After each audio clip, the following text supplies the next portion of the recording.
Otionkwaniriza ku UBC TV amawulire oli ku UBC leero ennaku z'omwezi Katubala 15 zimaze okwawukana ku mwezi ogwokuna omwaka tuli mu 2025. Nze Shaidat Nasaku ne Elizabeth Nakakoni kuraba nafa abakozesa obubonero bingi byetukujjidde mu nsonda z'eggwanga gyosobodde okutuuka ne gyotosobodde kutuuka byonna tubireese tugenda kusimbulirawo kakati tutandise ne Musigansimbi okuva China ng'akola motoka za kika kya cherry n'ebyamaguzi ebirala ali mu ggwanga okunoonya ebintu byasobola okusigamu ensimbi.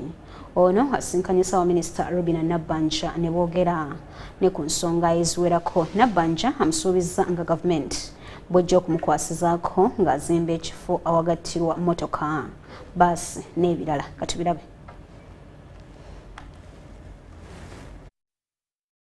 Cherry Holding Group, kampuni y'Abachina era yekola ekika kya motoka ekimanyiddwa nga Cherry.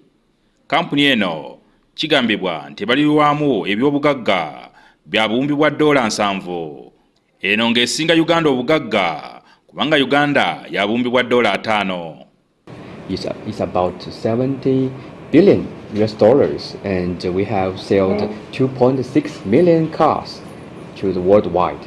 Amyuka akulira kampuni eno era nga ye Ssaabawandiisi w'olukiiko olufuga kampuni ya Cherry Holdings Group ali mu Uganda okulaba engeri kampuni yaabwe bw'eneesiga ssente mu Uganda nga bazimba ekkolero eriyunga mmotoka ez'ekika kya Cherry, baasi, tractor n'ebirala bingi.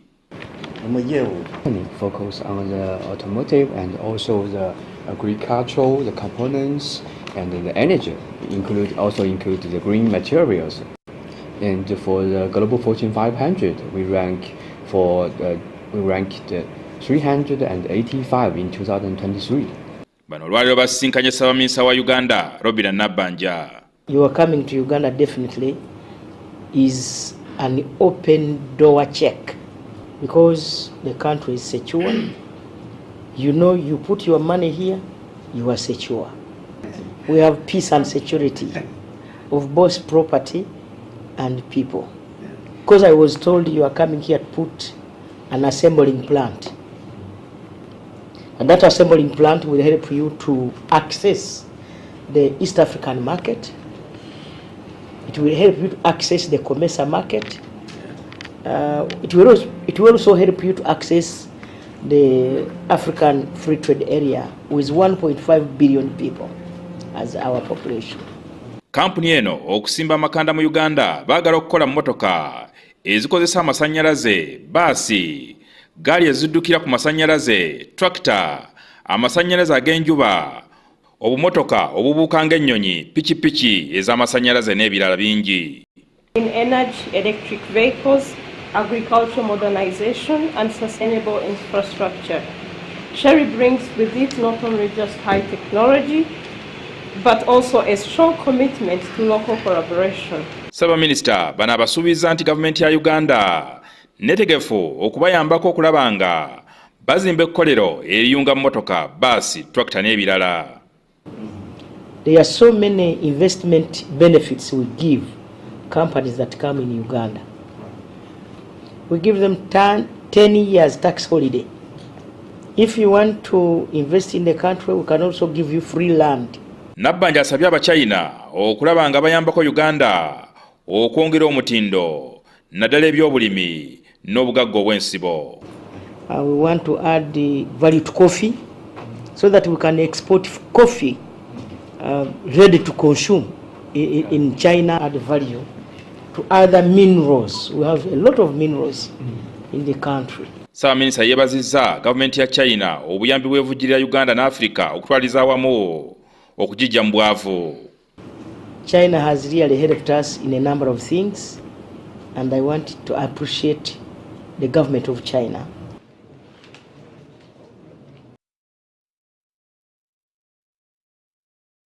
Kakati ng'ekiseera kigenda kyongerawo okusembera ennaku 30 ziggweko nati ez'ebitundu 10 ku buli 100 ku byamaguzi ebiva mu Uganda okuyingira katale ka America zirume ne gavumenti etudde kuzinga mikono.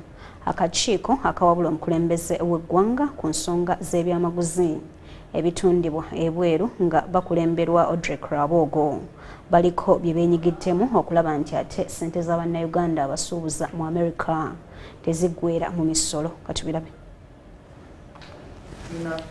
Container egenda mu America. So kati bw'oteekako omusolo ogwo abanywa emmwanyi zaffe eziri ku supermarket babeera batono. Kubanga nebwankubadde nti Colombia ne Brazil bali kumpi na America, nebwankubadde nti nabo babataddeko omusolo, bo bali kumpi na America, ebyabo bijja kutuuka ku price eya wansi. Ebyaffe nga byakamala ennaku 45 nga tebinalandinga. So buli kantu konna kooyongerako ku bbeeyi y'ekintu kyaffe America kuba kulinnya ekisenge oba olusozi okusinga bwe tubadde. So njagala omuntu wa bulijjo ategeere nti kiba kirungi omutindo gw'emmere yaffe tulwane muno nnyo, tugulwaneko nnyo kubanga awo tuyinza okufunirako competitive advantage. Baatuwadde ennaku 3 tubaddemu. Kati nkubye omulanga musajja bwakugamba omwezi ogujja nja kugala ekkubo lyo, nagwe omuddamu kati bw'ogala ekkubo mpiteewa. So tujja kuwandika ebaluwa eyogera ku kintu kino tugitwalire abakulembeze America tubagambe agowa mwamwijjako nga bwe tukyali awo kati ne musuulako n'omusolo. Ate abagula emmwanyi okuva makati mu neighborhood yammwe muyinaayo ebyammwe bye twagala tuyingire, musobola kutuleka ffe nga Uganda kubanga trade balance gye muyina esinga eyaffe. Mutuwe ennyonyi tubawe emmwanyi. So mutusonyiweko mutuwemu omwaka tusooke ennyumba yaffe tugikola obulungi. Kati kyengenda okukola bwe tuva wano.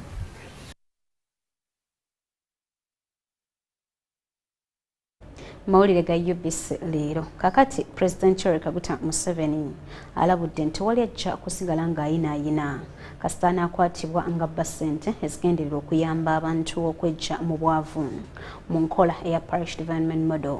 Museveni atandise okulambula disitulikiti y'e Mubende ne Kyankwanzi okulaba w'abatuuze we batuuse. Ono era asuubiza okwogerako ne Ssaabalamuzi w'eggwanga ku nsonga ya kkooti okukkiriza ababbi abo okweyimirirwa.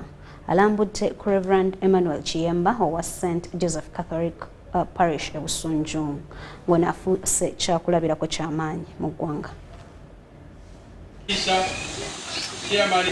Ku kyalo Obugomo lwa Central ekisangibwa mu ggombolola y'Enkandwa mu disitulikiti y'e Kyankwanzi gy'osanga Balongo Patrick Matovu ng'ono yafuna ensimbi eza PDM mu mwaka ogw'2023.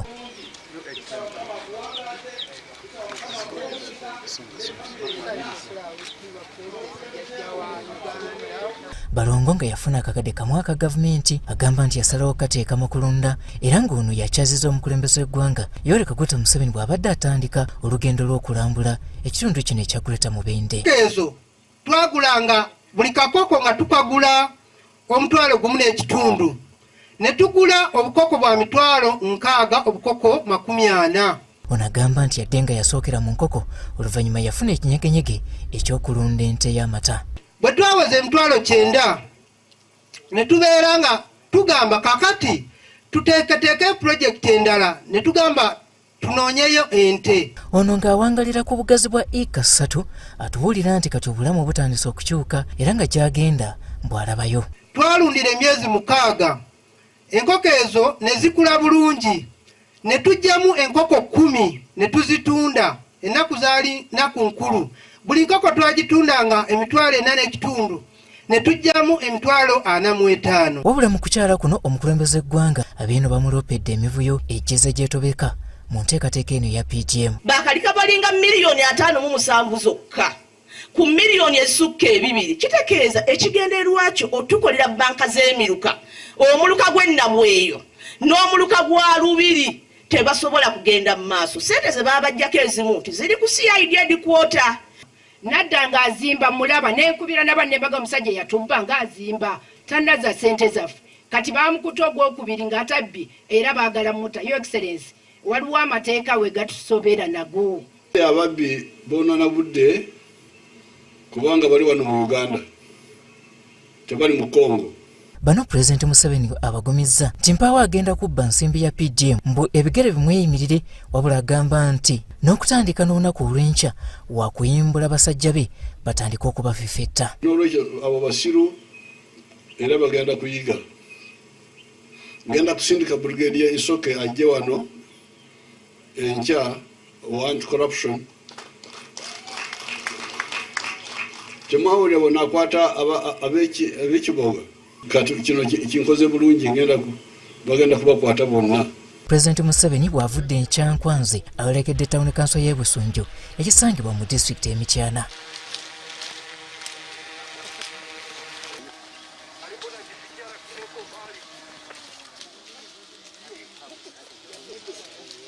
Ono akyalidde ekereziya eya St. Joseph essangibwa mu kitundu kino eky'e Busunju ng'eno ekulemberwa Reverend Emmanuel Kiyemba nga wamma ggwe bano ebyokulima baabikwasa maanyi.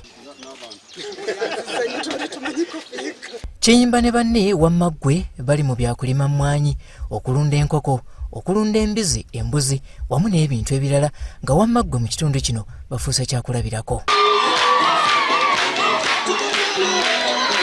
Tujja kusaba Your Excellence okukonsideringa ebitundu ebyo nga town councils ne municipalities oba oliawo n'ebyalo ebimu ebirimu abantu abangi okusobola okuba nga PDM akubisibwamu emirundi. Naye bwe nabadde tonnajja abantu ba wano abaana bavaamu mu masomero olw'ebisale ebiri mu masomero ojja kubayamba.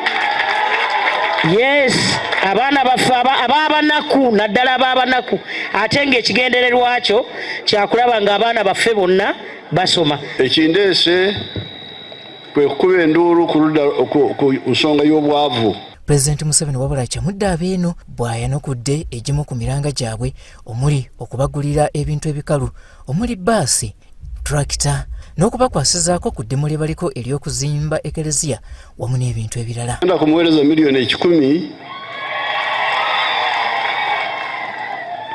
azongere ku mirimu gy'akola. Ate ekereziya eno ngenda kuteekako miliyoni 5,000. Ate omusosodoti ngenda kumuweereza tractor. Ati LC1 ngenda kumuweereza tukutuku. Ate angambye nte ekisawo kyamwe kibanja miliyoni 5 nazo muzimuweereze kati asigale nazo. Ow'essomero ansabye baasi kubanga agambye nti nga booze wano twagala ekijjukizo ngenda kunoonya baasi y'abaana b'essomero liri. Olutabaalo lw'omukulembeze w'eggwanga luno olutandise olunaku olwaleero lwakunzikibwa ku lwokuna lwa ssabbiiti eno era nga UBC yakubeerayo obutereevu. Nze Robert Nyango.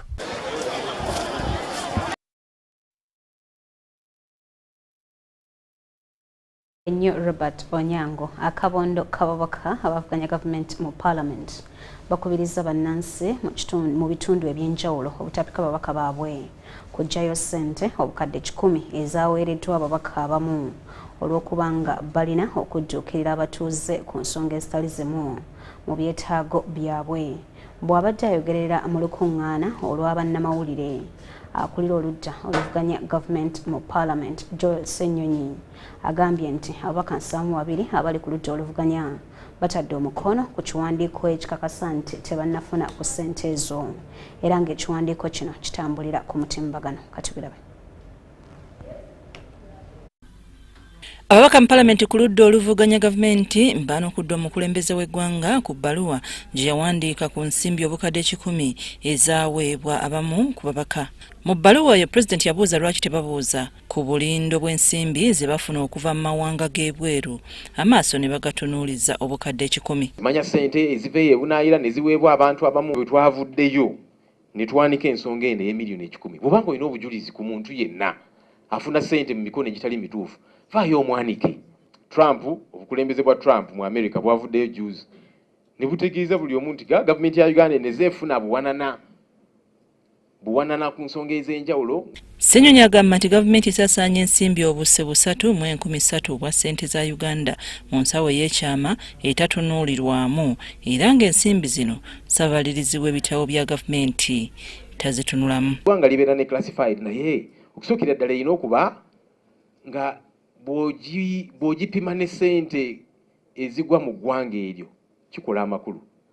N'ekirala classified eno ntalo ki ze tuli mu kulwana kubanga n'entalo ze tulimu South Sudan bajja wano juzi nga baagala ssente budget eza South Sudan. Congo era wabeerawo ssente ez'enjawulo n'ebirala. Kasi zino zo zikola ki? Ku ngeri gye bategeeramu nti ensimbi zino zaali za kwetegekera kukyusa bbago lya tteeka ly'amagye, Ssenyonyi era nakyo akinyonyodde.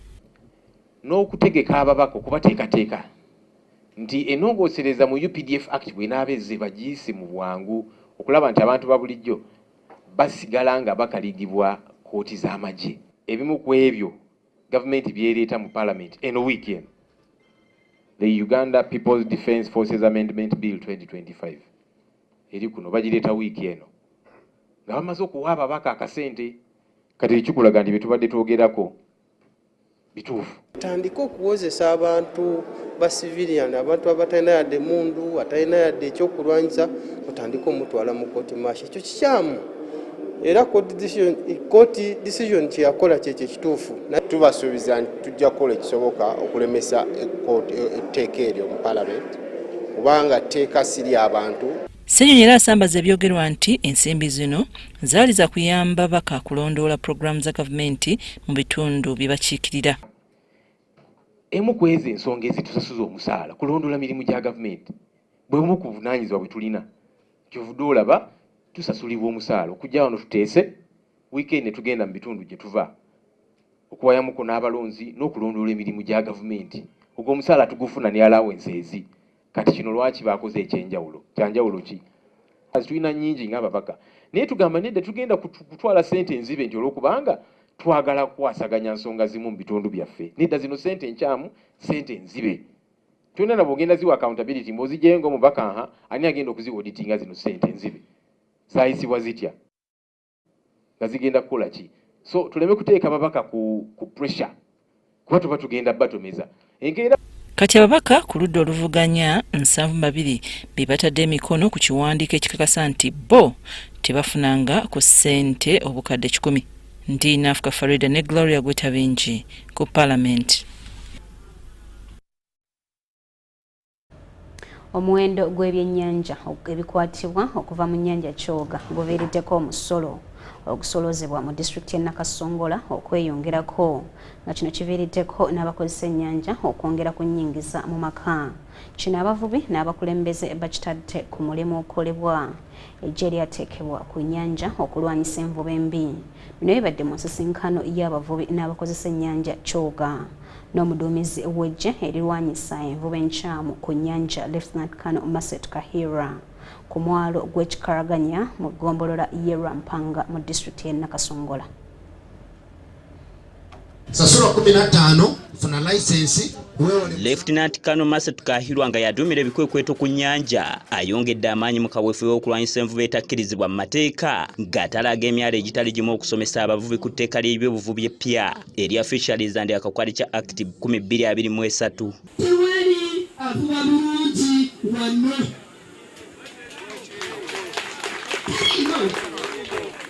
Amazima gaba mazima. Sisi kubasa. Tupatire wamu. Olwaleero asibye ku mwalo gw'ekikalaganya ogusangibwa mu sub-county y'e Rwampanga mu disitulikiti y'e Nakasongola ng'asisinkanye abavubiko n'abakozesa ennyanja Kyoga ssaako ababaka ba Parliament abakiikirira Nakasongola mu lukiiko olukulu olw'eggwanga okusaliramu amagezi ku ngeri y'okulwanyisaamu envuba enkyamu.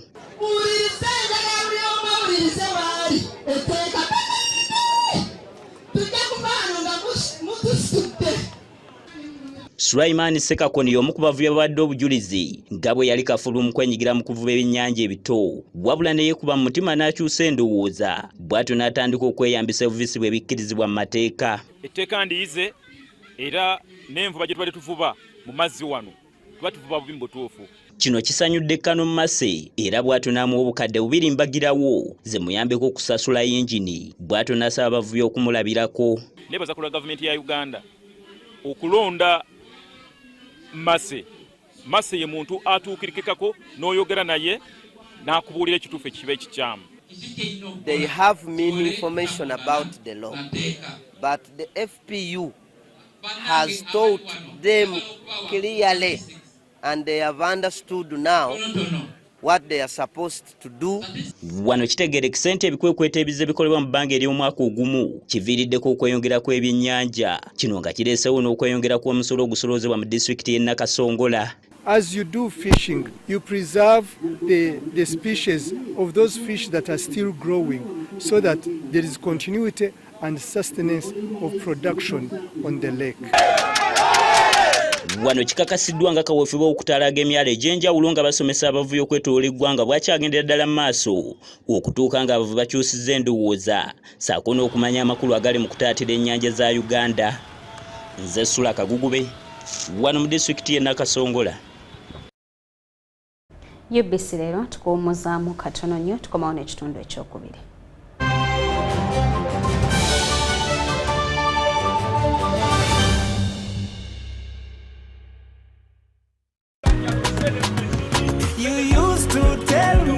I don't make you happy. All that time you would be complaining. I'll call you every day. Yeah, yo, baby, don't know. You can now get all the Chibuzi out with MTN voice bundles. Call all networks. Kubei Dondoro. Buy a 25-minute voice bundle for only 1,000 or buy any daily voice bundle of your choice. Dial *100 *21 hash and select daily or use the My MTN app. When we talk together, we are unstoppable.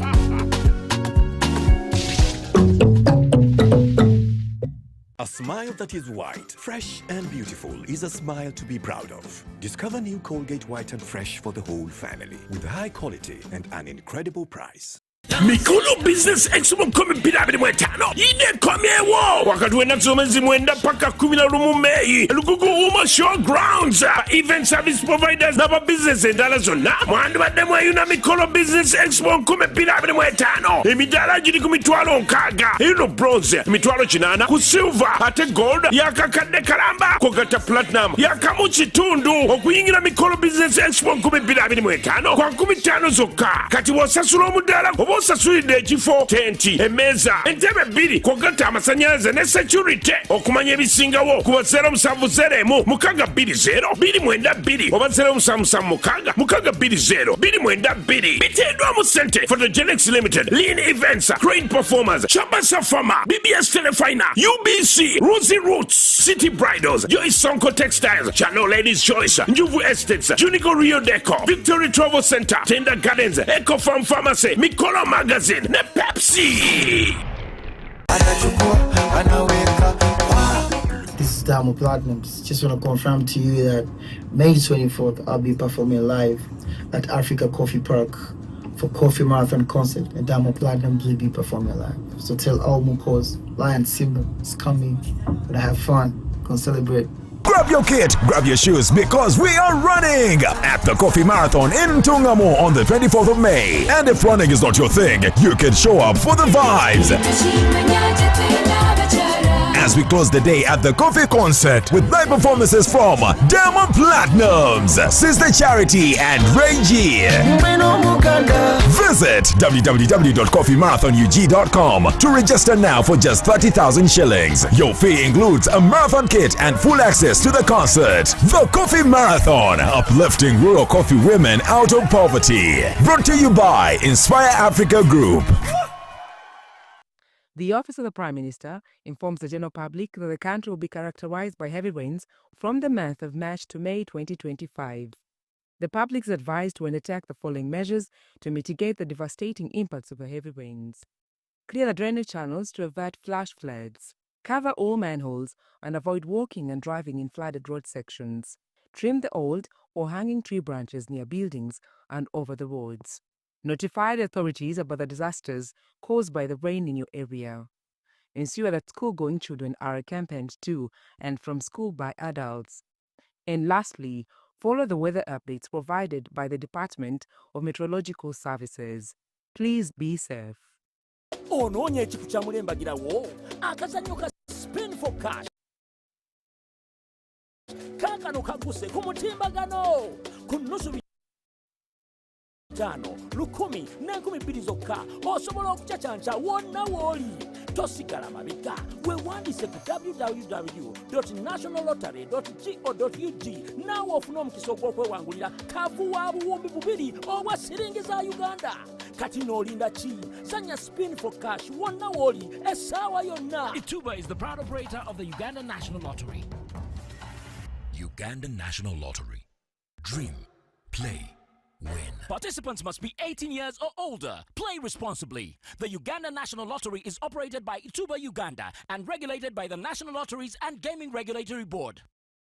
Step into a world of excellence, comfort and pride with Royal Foam Furniture, crafted to perfection right here in Uganda. We bring you state-of-the-art living room furniture and bedding products at affordable prices. Our wide variety of mattresses include orthopedic, pillow top, spring mattresses suitable for institutions like hotels and many others for home comfort. With every piece telling a story of royal excellence, our products are built with the highest quality materials made to last. Experience royalty with Royal Foam Furniture, proudly made in Uganda, so buy Uganda and build Uganda. Visit our showrooms at Ginger Road, Chambogo Junction, Bukota Chisasi Road, and on Victoria Mall, Entebbe, on the first floor. A smile that is white, fresh and beautiful is a smile to be proud of. Discover new Colgate White and Fresh for the whole family with high quality and an incredible price.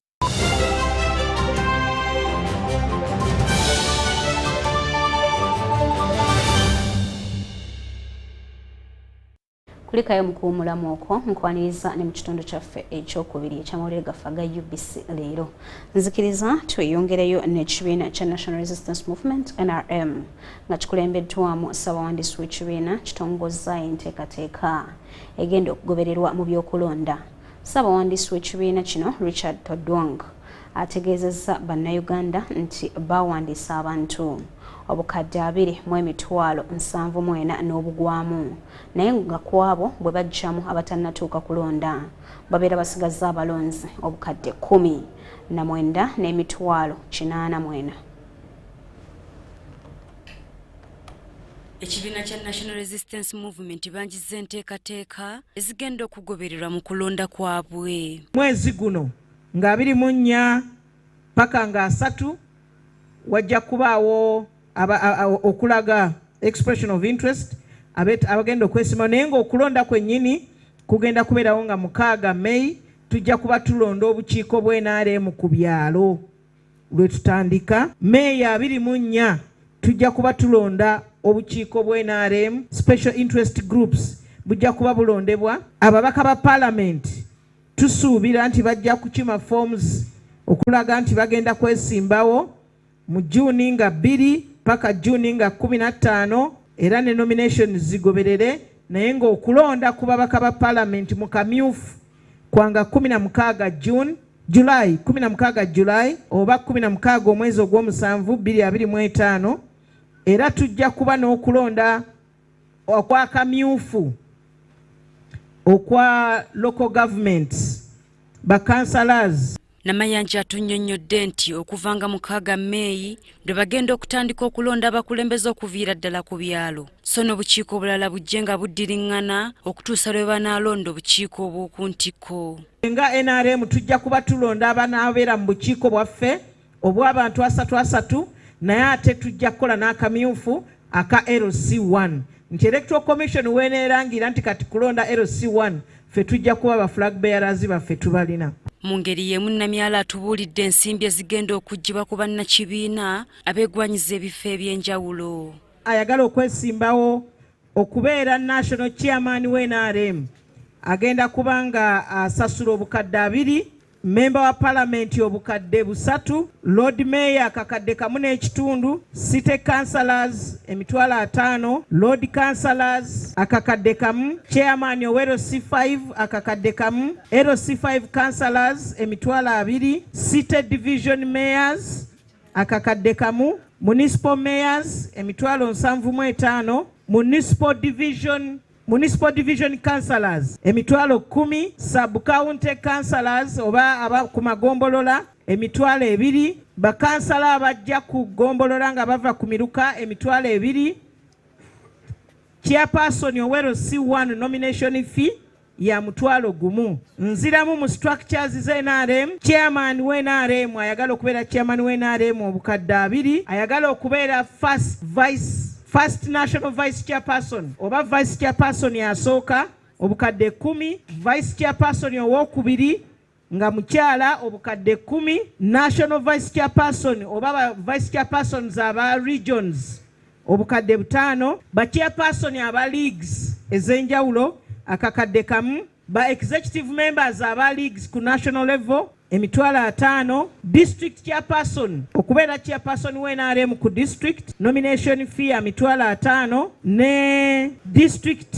oba city mainstream vice chairperson, general secretary, publicity secretary ne finance bajja kuwa emitwalo 5, okubeera chair wa league ssentebe wa league yonna ku district emitwalo 10, okubeera vice oba publicity oba secretary for finance oba general secretary nabo emitwalo 10 ku district, ku municipali ne division mainstream emitwalo 2, ate leagues emitwalo 5. byonna bikolebwa olw'okwetegekera okulonda kwa bonna okw'eggwanga okw'okubaawo mu 2026. Winnie Nakabiri, Aguta Philip, UBC.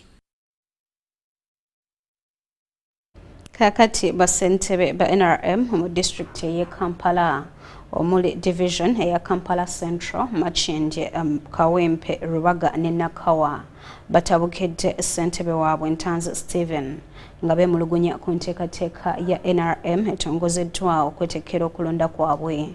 Bano bagamba nti baagala mu nnaku 2 basinkane obukulembeze w'eggwanga era ssentebe w'ekibiina kyabwe NRM nga singa tekituukirira bakwekalakaasa n'okuva mu kukunga abalonzi ba NRM mu bitundu byabwe.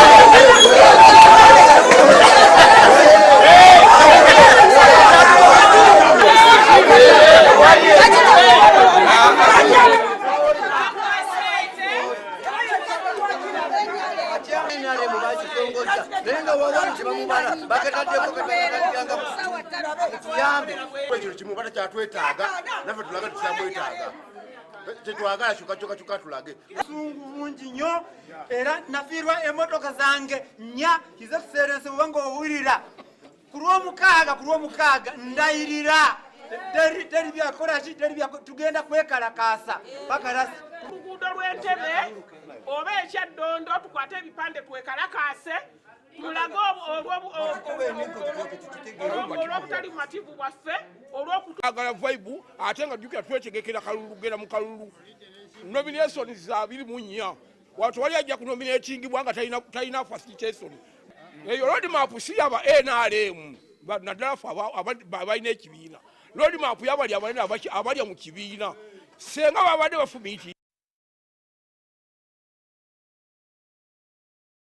Webale kutambula naffe okuviira ddala gye tutandikidde tutuuse ku nkomerero y'amawulire gaffe aga UBC leero wonte tugenda kusukkawo nze Shaidat Nessaku nkoze ne Elizabeth Nakakoni ku lwa bannaffe abakozesa obubonero atakuumira mpeera kutukuumire tusinkane olunaku olw'enkya siba bulungi weeraba.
At Mulago National Referral Hospital, most eyes focus on the wards, the surgeries, the emergencies, the loud fights for life. But behind the gloves and humming machines, there is another war being fought quietly. This is the story of Mulago's clinical laboratories, where evidence guides every prescription, where answers are hunted down in drops of blood, and where lives shift because of a single test.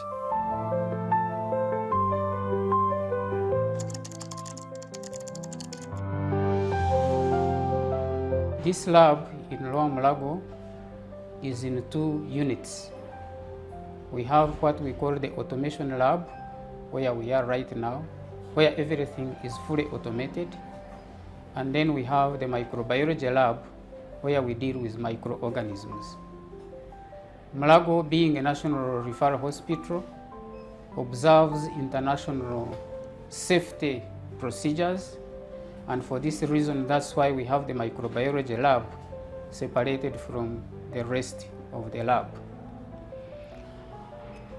We provide a 24-hour service, and we work 7 days a week. Here where we are, we have a group of 30 members of staff, and we provide service to both inpatients, that is patients who are admitted on the wards, and outpatients. These are the patients that come to see the doctors in the outpatients clinic. On a daily basis, we see an average of 1,000 patients per day. We have equipment that have capabilities to provide the latest service delivery in patient care and management. The lab has different sections. We have, as we move around, we have the phlebotomy, where the samples are collected from.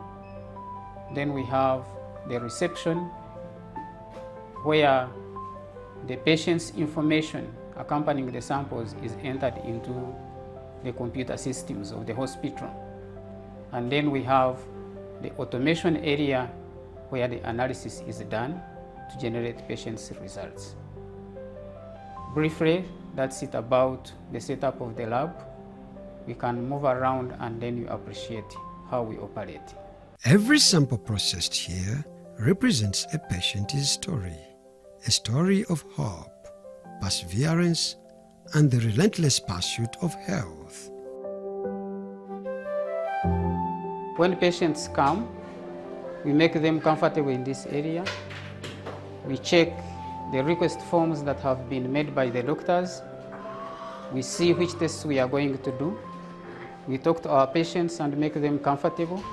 We make them understand what we are going to do, and then we take off the samples. So we collect the samples from here, quite isolated from the rest of the place, so that it is self-contained. At the reception area, every interaction is a crucial step towards a diagnosis. Here, skilled medical lab technicians like Narumaga ensure that patients feel at ease as their samples are collected with precision and care. Here we specifically take off patients' blood samples before taking them to the sample reception, and we usually dispatch results from here. So you're all most welcome. This is our automation lab. Everything here is fully automated. This lab is a 2-in-1 laboratory. Here we do clinical chemistry tests and hematology tests. Clinical chemistry, these are tests that look at blood, the chemical changes that take place in blood in relation to disease. So if you have a problem in your blood, we check the chemical changes in the blood And these chemical changes help us to identify the disease or to tell us the progress of the disease or to monitor the treatment the patient is undergoing. A simple example is a diabetic patient. When a patient is diabetic, it means the blood sugar is high. So we bring the sample here, put it on the clinical chemistry machine, we analyze it, look at the level of the blood sugar, and then we are able to advise the clinician that this patient's blood sugar is very high, and the clinician takes the appropriate action. Again, if the patient is on treatment and they bring that sample for blood sugar here, it is analyzed to see the levels in which it is varying. We have two machines here for clinical chemistry, the main machine and the backup machine. In case this one develops a problem, then service delivery is not interrupted because we can easily shift onto the backup machine. Now here again, as I said about chemistry tests, we check the liver, we check the organs of the body, the liver, the heart, the pancreas, the bones, the brain, and the hormones that move in blood, plus the enzymes. Again, we are able to check the tumor markers. We are able to capture tumors that are growing in the body using this system, like tumors for the prostate, the PSA, tumors for the uterus, the beta HCG, tumors for the pancreas, tumors for the brain, tumors for the bones. They can all be captured here if the doctor wants to know if the patient has the tumor. We also do infectious diseases, HIV, syphilis, COVID-19, hepatitis B, hepatitis C, hepatitis A, rubella, all of them, the infectious diseases. We can do them on this machine. This machine can also help us to do drugs of abuse. It also helps us to check the drugs that are used in treatment of patients. If a patient is on treatment and the doctor is interested in knowing how much blood, how much drug is in the saturation of the patient's blood, this machine can be able to tell us. So it is a masterpiece of health service delivery in this hospital. These are German systems, and as I said, Mulago embraces quality, so that's why we had to go with systems that are robust and be able to help us to run the samples. In terms of efficiency, we are looking at what numbers can these machines handle vis-a-vis what would be handled when the machines are not in place. Yes, this machine can analyze 2,400 samples in an hour. You may find a patient has got more than 20 tests to do, for example. All right. Yes. So if on average a patient has 20 tests to do and you are doing 2,400 tests in an hour, then you can be able to manage the volumes. So we have qualified staff that operate these machines and generate the results, review them and interpret them before they are released to the patient. So one of them is Tony Sengova, is our staff on duty now, operating this machine. You're welcome to the clinical chemistry department. So this is a department that deals with the analysis of body fluids, such as blood, for diagnostic purposes and prognostic purposes. So basically we deal with analyzing blood, one for organ function tests. For example, if you want to check your liver, how it is functioning, your kidney, your heart, this is the machines that we use to check your liver. As you can see, we received samples in the morning, so the machine is analyzing the blood. These are some of the specimens that we received. These are patient samples. Yeah. So the machine is going to analyze them and we shall get results after the analysis. And we shall depend on these results, one, to make a correct diagnosis, whether your liver has a problem or not, or if in case the doctor wants to confirm. So we shall depend on these results. Just a layman's question. Yes. If my liver is sick, what happens? How do you determine that my liver is sick? Okay. Using blood. Okay, first of all, as you are aware that blood passes through each and every organ in the body. So whatever happens to your liver, one, there will be chemical changes in blood that we shall be able to detect. The tests we check for the liver, we shall look at the liver enzymes. These are enzymes that help the liver to function properly. So in case your liver gets a problem, usually you shall find your liver enzyme elevated. So in cases of diseases like hepatitis B, that is a viral infection that affects the liver, we shall find your liver enzymes elevated. So when we analyze your sample, we shall find that your liver enzyme are too high. So there we shall know, okay, there's a problem with your liver. Can you give us a picture of how many patients, when you analyze, that you find sick? Especially, for example, sensitive organs like the liver. Well, in Mulago National Referral, we have specialized clinics. So usually on Wednesday, we have a GIT clinic.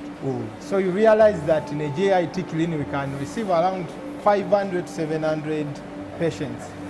The reason why we do liver function tests, it's not because that the patients are having liver problems.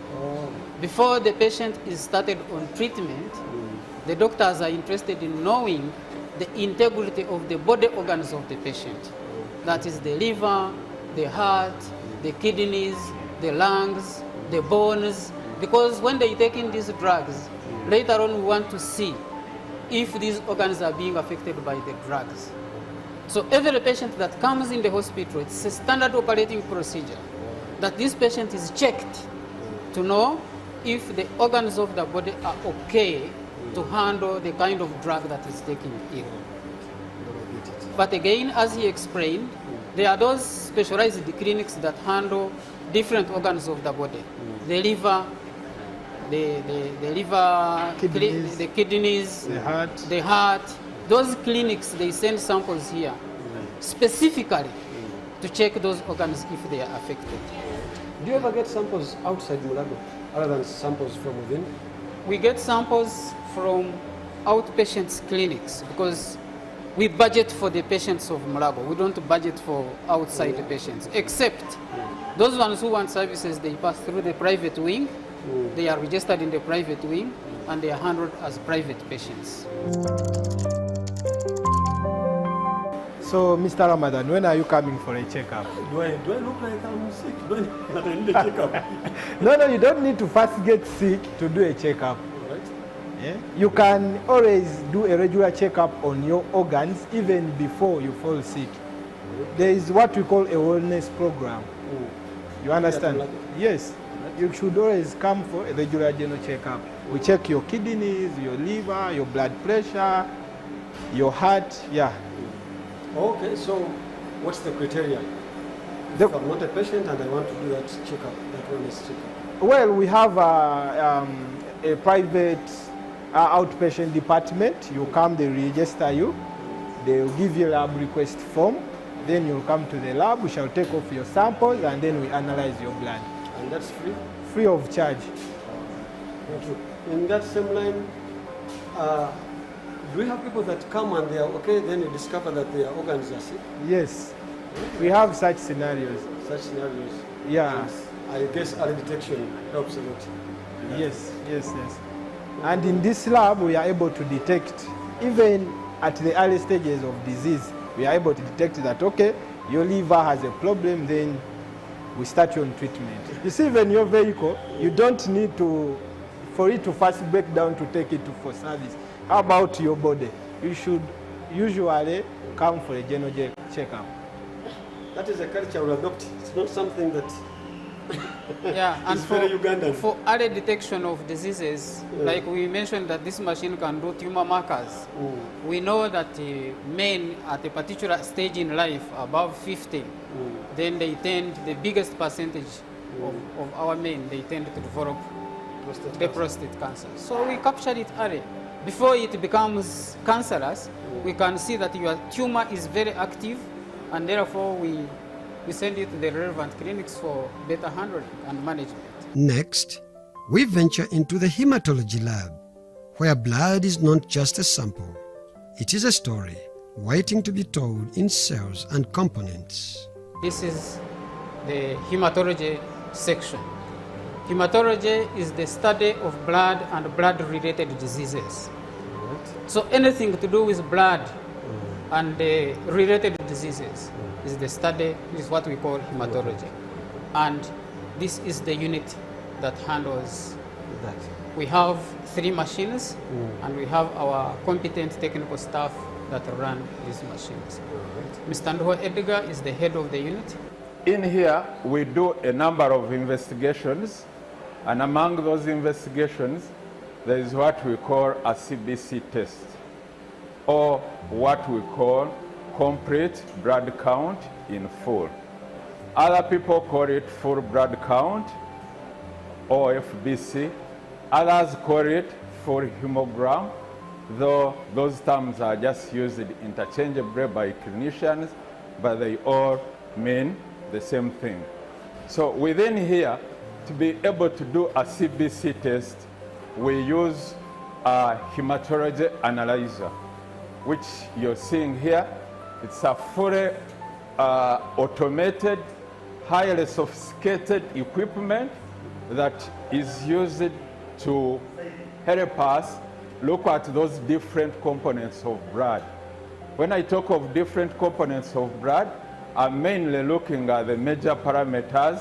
I'm talking about the red blood cells, I'm talking about platelets, and I'm also talking about white blood cells. So this is the analyzer that helps us to count those cells, and at the end of it all, we come up with a report which is called a CBC report.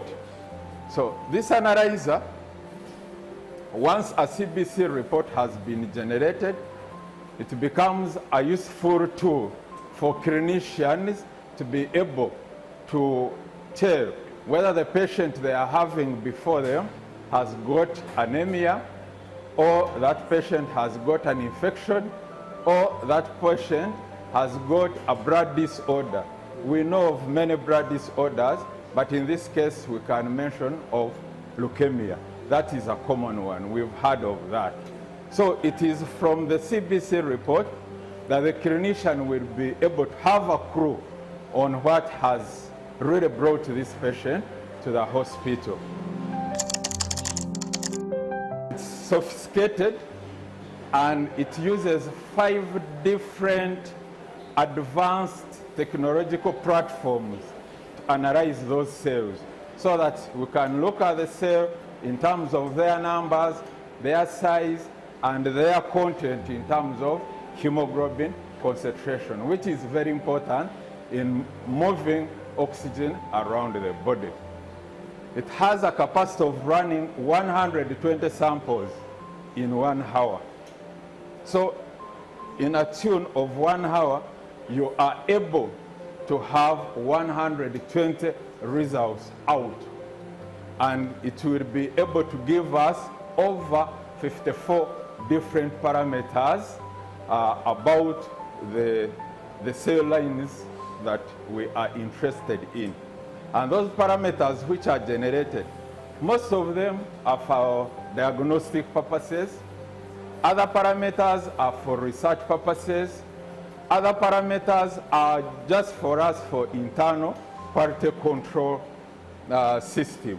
So it is a very powerful machine, highly sophisticated, using advanced technology to do a CBC test, and whatever comes out is reliable, it is timely, and very accurate because of those different platforms that it is using.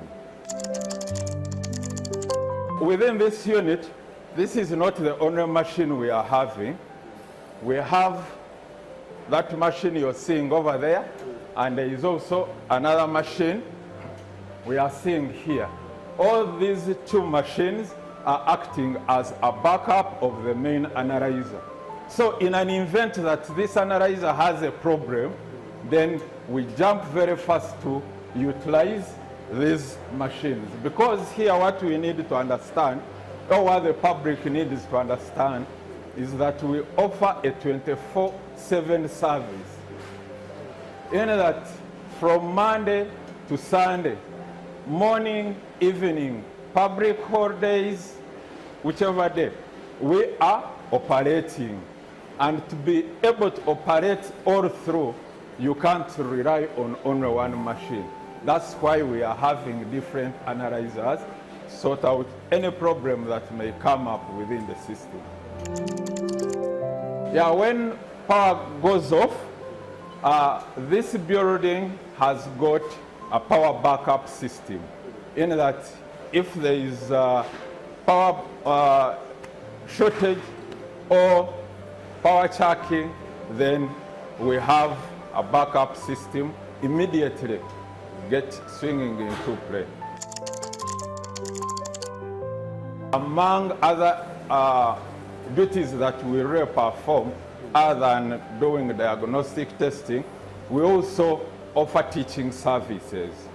So we receive students from different universities, Makerere University, Mbarara University, IU, KIU, so many universities around send students here, and we accord them all the necessary attention they really deserve.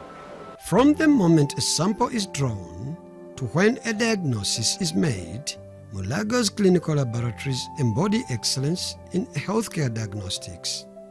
Their unwavering commitment not only illuminates the intricacies of human biology, but also paves the way for innovative, life-changing treatments.